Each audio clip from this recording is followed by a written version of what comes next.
greatness, and you all have witnessed, but I am not finished. So keep your mouth closed and let your eyes listen. Here on ZG Weekly Coaches Spotlight, we're really lucky to have Dave Latimer in the house today, director of the New England Playmakers and the girls varsity basketball coach at the Pingree School. Dave, welcome to the house. Thanks for having me, Steve and Kevin. Very excited to be on board, and just amazed at what you guys have done as a company in the last couple of years. Your growth and the work and you guys put in, no one really knows the hours. So I just wanted to tell you thank you for all the club basketball teams for all the work you put in. Thanks so much. Appreciate that. Tell us a little bit about your background, Dave. I know you've been in basketball your whole life, kind of level to level and finally get to where you are today. Tell us about kind of the journey to get here. I started basketball when I could walk. My grandfather played in the NBA. He was kind of my idol growing up, and how I really learned the game. It was all about in the driveway or at the YMCA, putting the hours in, away from the spotlight of the AAU games or the high school games. So that's kind of the start of the Playmakers. We saw a lot of flaws in the system, and we actually started as a skill development, just 3 days a week, and we've built it up to 12 teams now. And I think we just want to do the highest quality that can be out there is our goal. Now, Dave, in terms of the Playmakers, talk about some of the experiences, and I did some homework. Playing in state championships in Maryland, played for John Beilein at West Virginia, and played on a junior college team as top 25 in the country. I mean, from that standpoint, with that resume, talk about how that's affected the growth of the Playmakers, how it's contributed to your philosophy.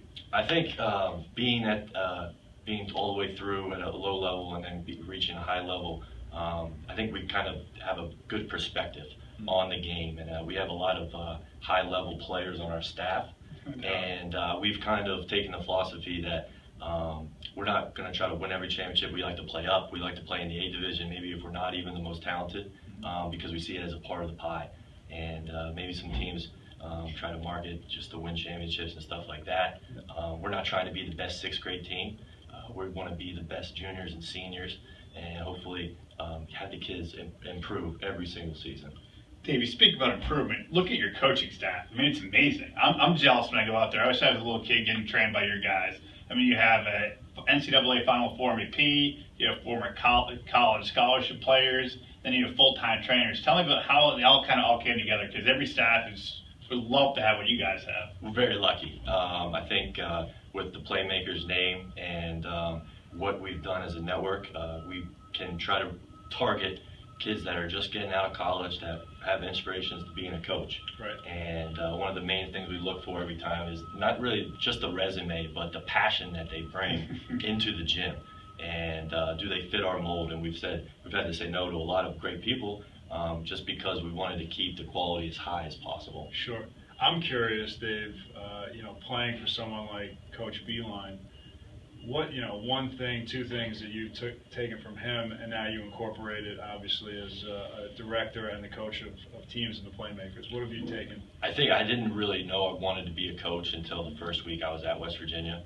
I was in sport management major, and after about the third day of being around Coach, I knew what I wanted to do. Yep. And what I really take away from Coach Beilein was he was at a high major Big East school, but he wasn't going after the five-star recruit. Mm-hmm. He was more worried about the development and the whole team chemistry. And he had some unbelievable players at West Virginia, Mike Gansey, Deshaun Butler, Joe Alexander. But those guys weren't 4 or 5 star guys.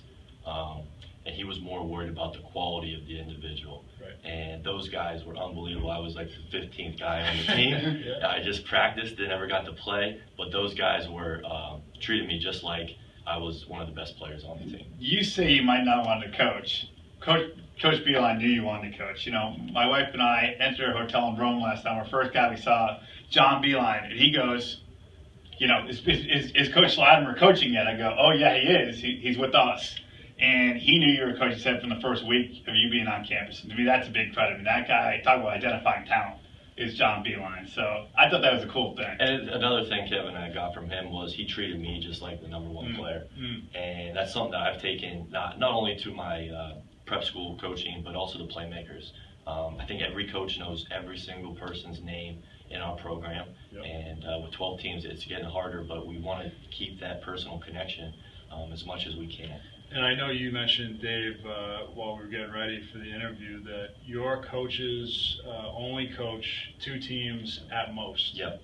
So we try, as we're trying to expand, we want to keep the quality as high as possible.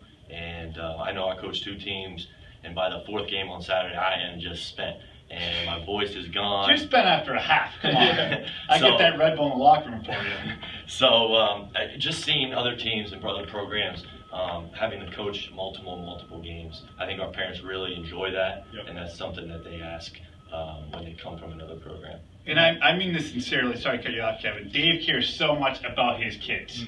I mean, he comes in and says, "Hey, Steve, little Susie has soccer at 11.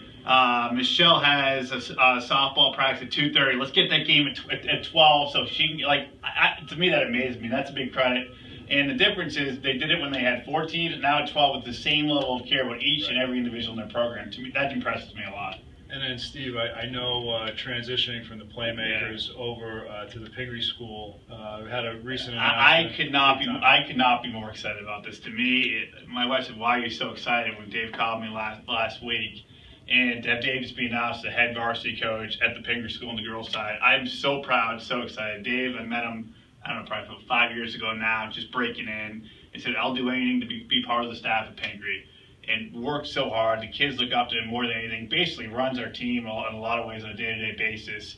And to him to get that first big break is just awesome. You know, 2 of my best friends, both amazing coaches. One's gone for so many jobs. Don't ask for me as a reference. I can't get anything done. And to finally have Dave get the job he deserved, I'm so excited. I can promise you, I would not want to be a girls coach in the EIL or the NEPSAC Class B. So he's going to build a dynasty at Pingree with his facilities, recruits, the school, his staff. And it's going to be amazing. And Dave, I think one of the cool things about doing a coach's spotlight, you know, at this level, you know, NBA coach, college coach gets a job, instantly there's a press conference. We want to, you know, let you use this time and tell the audience out there what to expect from your team. I can't thank Stevie enough. And Stevie, actually, for all you young coaches out there, Stevie actually found me working a zero gravity tournament. I was coaching a 7th grade team. He needed a freshman coach. And for you young coaches, you never know who's watching you. And it takes a lot of work. I don't know if a lot of these young guys think it's going to happen overnight, but it doesn't happen overnight. I've been blessed to have Stevie and Steve Gibbs as great mentors. And they've taught me a lot about the game, but also a lot about personal relationships. And that's something I'm going to bring over to the girls' side. We had about 8 college prospects on our team this year on the boys' side, and I want to continue that same kind of program on the girls' side. And I just tell any girls that are looking into a program in prep school, I'll be most invested in them and their development and our program. And he's not just going to develop you, he's going to talk to college coaches, start when you're a freshman. Same all taking on the boys' side. I'm excited to work with the girls, we'll have you one family together. And it's going to be a great thing. It's going to make things happen. But it's not just about Pingree, it's Playmakers here. The whole combo put together is going to be awesome.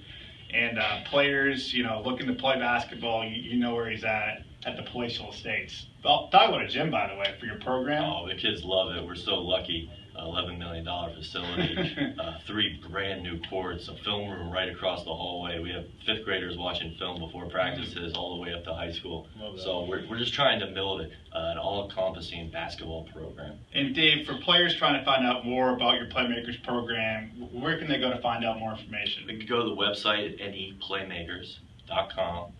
We also have a Facebook page and a Twitter, and all our contact information is on those pages. And while you're at CG tournaments, it's hard to miss them. They may have the best uniform on the circuit as well.